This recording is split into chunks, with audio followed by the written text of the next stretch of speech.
मुंबई में सफल ramp run के बाद अभिनेत्री एकता जैन अहमदाबाद फैशन वीक में अपनी प्रतिभा का प्रदर्शन करेगी।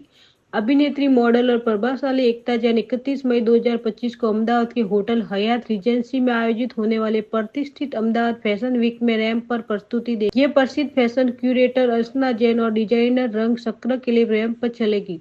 बॉम्बे टाइम्स फैशन वीक में 2 बार सफलतापूर्वक रैंप वॉक करने के बाद ये एकता के लिए एक और बड़ी उपलब्धि है। हो या महाराष्ट्रियन हो या कोई भी लैंग्वेज में हो, उनको हिंदी ज़रूर समझ में आती है। तो मैं उसी लैंग्वेज में थी 1997 से 97 में जब मैं स्कूल में थी, तब हमारे साथ में ही कॉलेज था जो फैशन डिज़ाइनिंग का कॉलेज साथ में था। तो उनको मॉडल्स चाहिए थे, तो मैं दुबली पतली लंबी सी थी, तो मुझे एज अ मॉडल ले लिया था। तो तब से मेरी रैम्प पे शुरुआत हो चुकी थी અને અમે બ્યો કંઈ ના કંઈ સોશિયલ વર્ક કરતા જ રહીએ છીએ ને ઇટ્સ ગુડ કે જે સોસાયટી અમને આપે છે તો અમને સોસાયટી પણ કંઈક પાછું આપી શકીએ છીએ। તો એ વાતની મને બહુ ખુશી છે।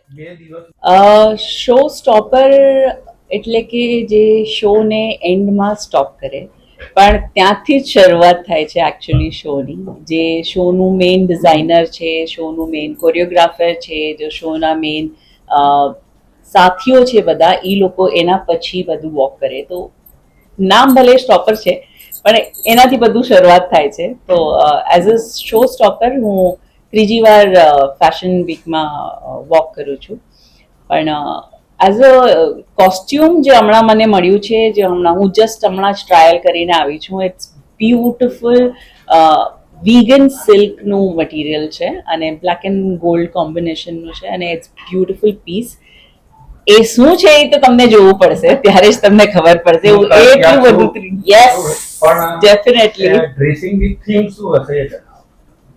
ડ્રેસિંગની થીમ પણ હું ન કહી શકું, કારણ કે એ ડિઝાઇનરની થીમ છે અને અગર એ થીમ ખબર પડી ગઈ તો બહુ બધું ઓપન થઈ શકે છે। પણ એટલા ખાલી એટલું કહું છું કે મારો જો ડ્રેસ છે એમાં મંડલા વર્ક છે, એટલું હું કહી શકું છું। Mandala is typical Indian traditional work, the handwork.